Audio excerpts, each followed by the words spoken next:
Hello दोस्तों, नमस्कार। मैं दोस्तों मैं आपको कहानियाँ सुनाता हूँ, जो हमारे परिवार और समाज में व्याप्त समस्याएँ होती हैं, उनको हम अपनी कहानियों के माध्यम से दूर कर सकें और लोगों के जीवन में सकारात्मक परिवर्तन आए। तो दोस्तों, आज की कहानी है दहेज के लोभी।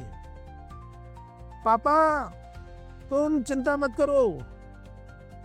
शादी में कन्यादान के दौरान हम दहेज में पूनम के पापा से अपनी मुंह मांगी रकम ले लेंगे। बढ़ता क्या ना करता वाली स्थिति उनके सामने आएगी तो उनको हमारी मांग पूरी करनी ही पड़ेगी, क्योंकि पूनम का एक रिश्ता पहले ही टूट चुका है और ये मांग उनके सामने जन्म मरण का सवाल हो जाएगी।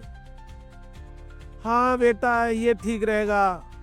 आखिर बेटा है, तू दहेज तो मैं लूंगा ही। आखिर हमें समाज में नाम भी तो करना है। इस प्रकार की बातें अजय अपनी पिताजी से कर रहा था।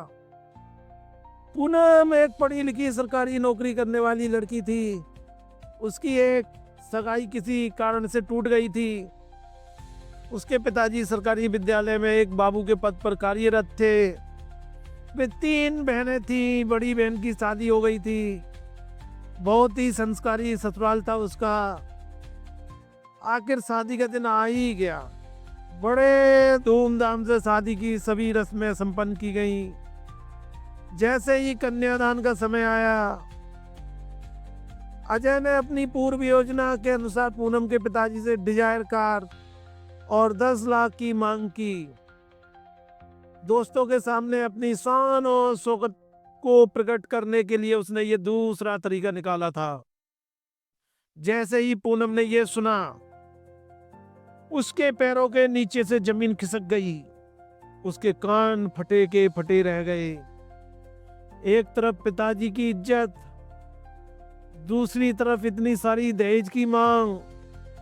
क्या करे, उसके सामने जीवन मृत्यु का प्रश्न खड़ा हुआ था। उधर अजय एक तरफ खड़ा होकर कुटिल मुस्कान देते हुए अपने दोस्तों के साथ हंसी ठिठोली कर रहा था, क्योंकि उसे पूर्ण विश्वास था कि इनके पास मांग पूरी करने के अलावा अब कोई चारा नहीं है।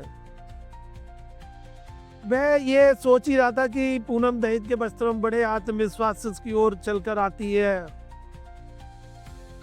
और बड़े जोर के शब्दों से बारातियों से कहती है कि बारात वापस रवाना हो जाए। ऐसे लड़के से मैं कदापि विवाह नहीं करूंगी, जो कि दहेज का भूखा, लोभी और लालची है, चाहे मुझे आजीवन ही क्यों ना रहना पड़े।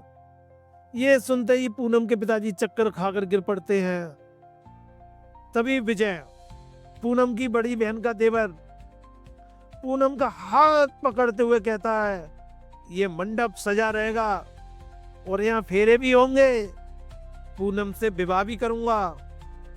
विवाह का मुहूर्त टले नहीं, अतः पंडित जी के निर्देशानुसार तुरंत फेरे शुरू कर दिए जाते हैं।